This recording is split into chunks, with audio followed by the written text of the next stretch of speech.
Que a paz de Jesus permanece em nossos corações.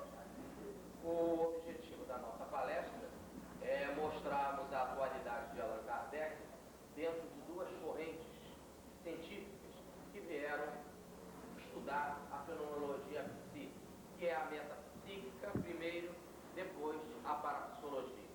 Para entrarmos no nosso tema, Allan Kardec, metapsíquica e parapsicologia, vamos, antes de mais nada, fazermos um apanhado geral sobre a alma humana, sobre o fenômeno mediúnico. Há uma passagem no livro do Atos dos Apóstolos, no capítulo 2, versículo 17 de Lucas, que diz o seguinte: e nos últimos dias acontecerá, diz o Senhor, que do meu espírito derramarei sobre toda a carne. Essa expressão evangélica está afirmando, antes de mais nada, que o fenômeno mediúnico é um fenômeno, antes de tudo, psicobiológico. A evolução psíquica, a evolução biológica continua se fazendo. E através dessa evolução, todos nós seremos médicos. Quer dizer, nos últimos dias, quer dizer, quando nós estivermos amadurecidos, diz o Senhor, todos seremos médicos. Médiuns de quem? Médiuns dele mesmo, do Espírito Maior com o Senhor. Então, neste texto, nós temos duas coisas importantes. Primeiro, o fenômeno mediúnico vai gerar patrimônio de toda a humanidade quando nós estivermos mais amadurecidos, psicologicamente e biologicamente. Segundo, a nossa mediunidade será para o serviço do bem. Logo, seremos médiuns do Senhor, médiuns do plano maior, do plano superior. Mas a fenomenologia mediúnica começou para nós ser apresentada de uma maneira ordenada, de uma maneira em que a ciência começou a catalogar e a poder observar numa visão mais científica. Começou em 1848 nos Estados Unidos, no condado de Iowa, lá no caso conhecido como o de Hydesville, onde as meninas Catarine e Margarida entravam em contato com os espíritos. Como é que o fenômeno acontecia? O fenômeno acontecia através de raptos. Eram batidos. Bom, mas como as meninas fizeram? As garotas começaram a dar uma linguagem inteligente, ou a permitir que houvesse uma linguagem inteligente para este fenômeno. E conforme que elas batiam com os pezinhos, ao mesmo tempo as batidas na casa eram também respondidas na mesma intensidade e na mesma quantidade, o que mostrava que realmente que aqueles que estavam ali fazendo aquelas pancadas, aqueles gatos, eram seres inteligentes que podiam responder conforme eram solicitados. Este fenômeno das pancadas, os fenômenos das mesas girantes, se espalhou por toda a Europa. E precisamente em 1853, por toda a Europa fervia-se em termos de fenômeno das mesas girantes. Toda a Europa começou a manifestar por todos os lados os fenômenos das mesas girantes. Mas não só as mesas giravam, batiam, mas as cadeiras, e não só também esses objetos, mas até um chapéu, por exemplo, ou um copo, fazia movimentos e movimentos inteligentes.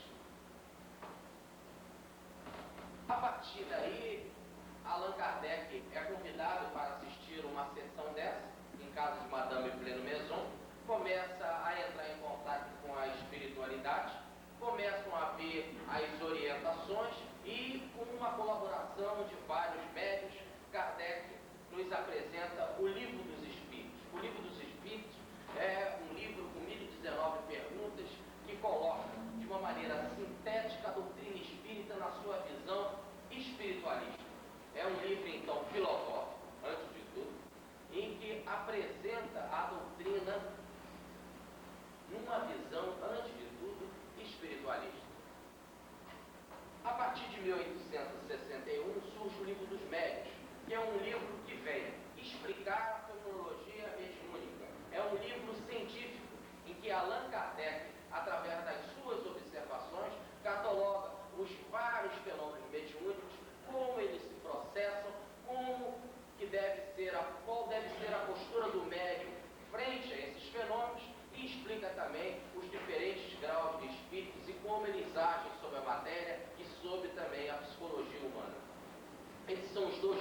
fundamentais da doutrina espírita.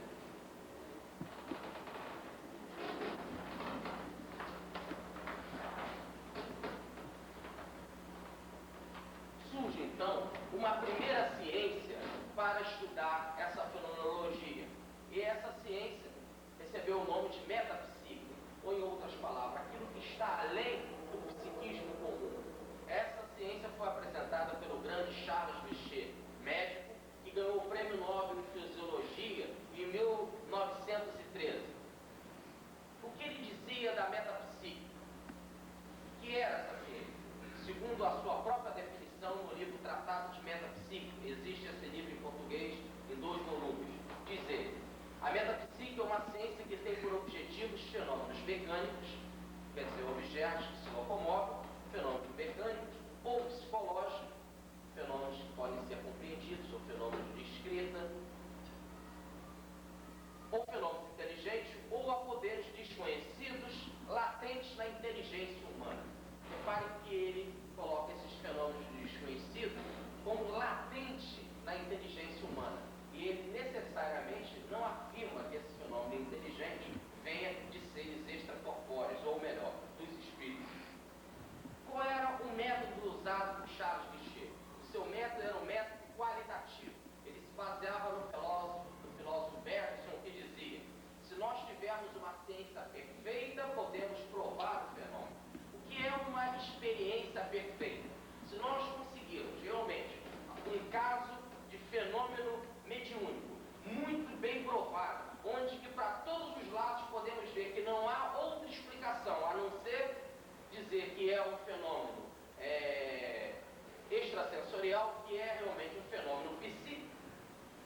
Se eu tiver realmente um fenômeno assim perfeito, onde que não há dúvida realmente da manifestação de uma força além da conhecida, além da psique, eu realmente estou diante de uma prova.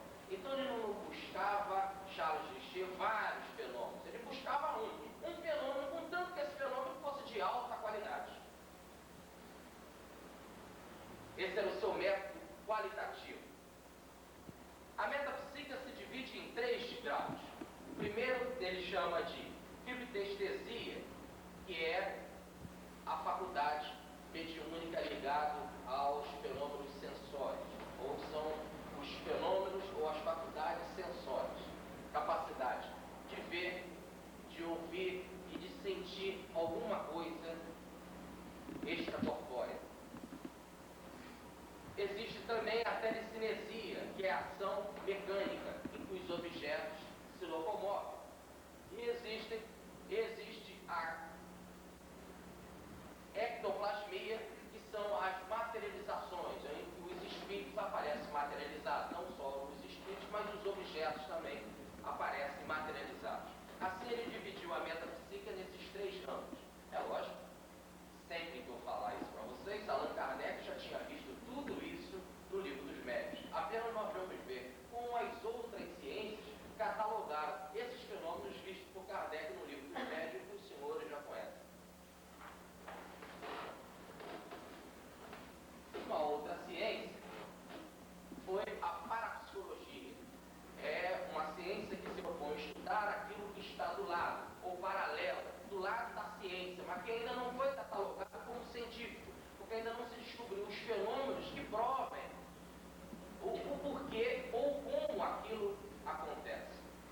A parapsicologia é uma ciência que foi fundada por Joseph Banksheim, da Duke University, nos Estados Unidos, em 1940. O que ele diz dessa ciência? É uma ciência que se ocupa com fenômenos mentais e da conduta do comportamento, que parece responder a princípios ainda não conhecidos. Pelo que nós estamos vendo na definição de parapsicologia, ele diz muito, ao mesmo tempo não explica nada. Qual era o método usado por ele? O seu método era um método quantitativo. Ele não estava preocupado em ver um bom e um único fenômeno. Como se estivesse dizendo assim: se eu ver um bom e um único fenômeno, está provado que existe alguma coisa além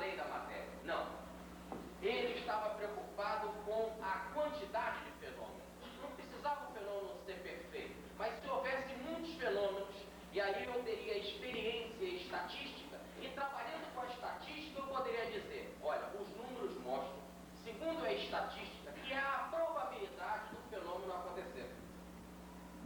Entenderam a diferença da parapsicologia e a metafísica?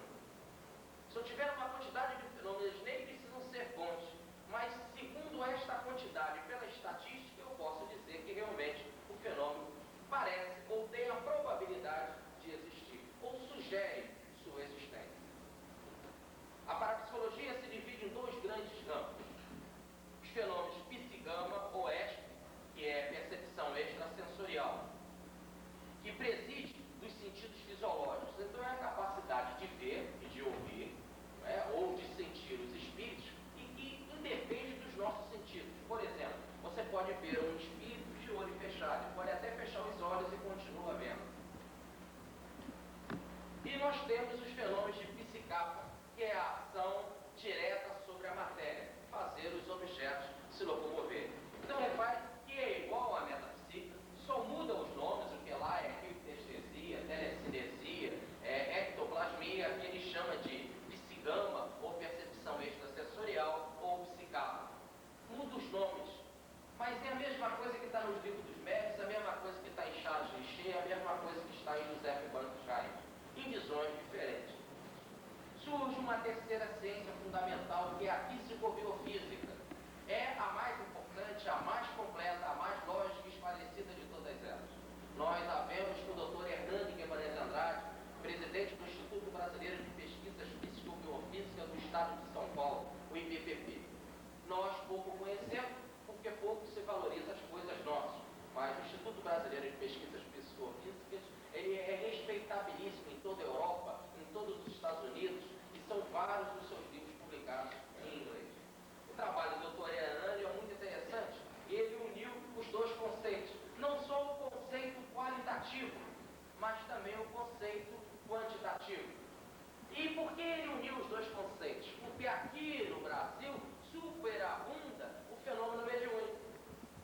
Há por todo lado um bom fenômeno, há excelentes bons médios, então há o fenômeno qualitativo, e há aí sim muita quantidade, há o fenômeno quantitativo. Então eu posso trabalhar com os dois.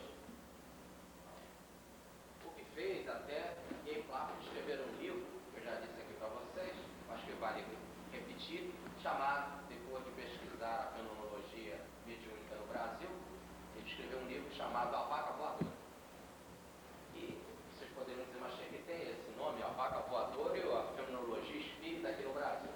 E ele explicou da seguinte maneira, logo na introdução: e se uma criança chegar para a mãe, lá nos Estados Unidos, e dizer, mamãe, eu vi uma vaca voando, a mãe está fazendo a comida na cozinha, ela imediatamente pega o menino, leva e o interna numa clínica psiquiátrica. Aqui, se a mãe estiver fazendo a comida, e o filho chega e diz, mamãe, eu vi uma vaca voando, a mãe continua com toda a calma mexendo a comida e diz, mas que boa era a vaca, meu filho. Porque o que mais tem é fenômeno mediúnico para todo lado, em muita quantidade e de alta qualidade. Essa é a psicobiofísica, onde nós vamos nos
espírito humano é muito mole como fogo, e que túmulo nenhum é suficientemente grande e forte para prender o espírito, que é imortal, e que liberto sempre canta e vibra.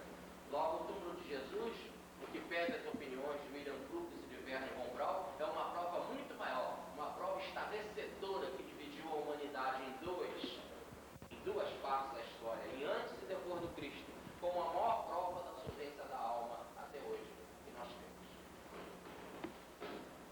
Eu queria também falar, antes de entrarmos no fenômeno mediúnico, que existe o fenômeno anímico. O fenômeno anímico é a ação extracorporal do homem vivente, formando a transição ao espiritismo, como diz Arthur Jacob. E o animismo pode ter efeitos psíquicos, de compreensão da inteligência, ou fenômenos físicos, de movimento de objetos. Tudo isso pode ser feito pelo próprio ser humano, por ele mesmo, sem a ajuda dos espíritos. Esse é o animismo. O animismo, de uma maneira geral, é mal visto no nosso movimento espírita como alguma coisa negativa. Não, muito pelo contrário. O animismo não é negativo. Tanto que é uma faculdade que todos nós temos. Uma faculdade que deve ser explorada e desenvolvida. Não é lógico para simular, mas para simplesmente nos apresentar. A mediunidade do futuro é a mediunidade, antes de tudo, consciente, em que vai ter a participação do médium, não só os espíritos, mas nós, como colaboradores. E aí, então, nós vamos dar a nossa participação. Não só, então, um fenômeno mediúnico que vem de cima para baixo, nos oprimindo, mas quando nós tivermos mais capacidade e nos elevarmos, nós vamos colaborar com os espíritos.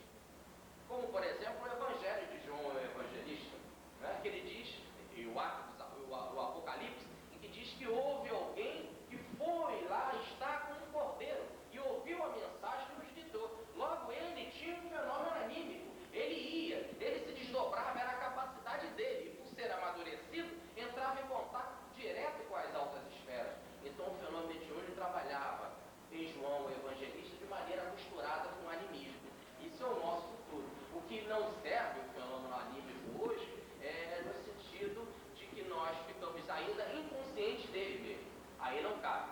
Não cabe nem ser inconsciente no fenômeno mediúnico, nem ser inconsciente no fenômeno anímico. E sim usar as nossas reservas, a nossa própria capacidade, aquilo que realmente nos anima, para colaborar no fenômeno mediúnico com a espiritualidade.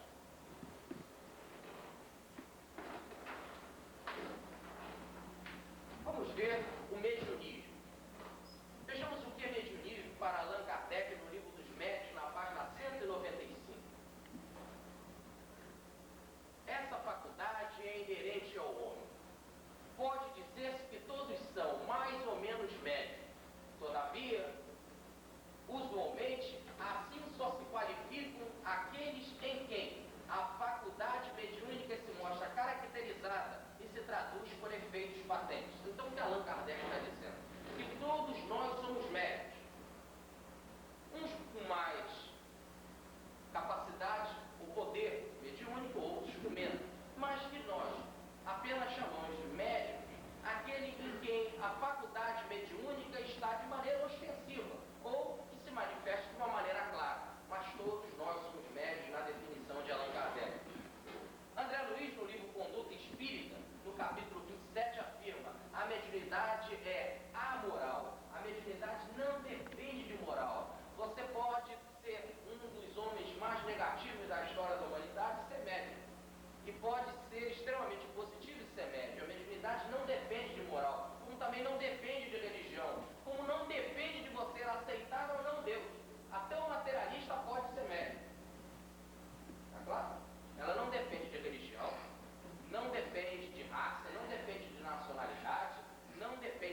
catalogar.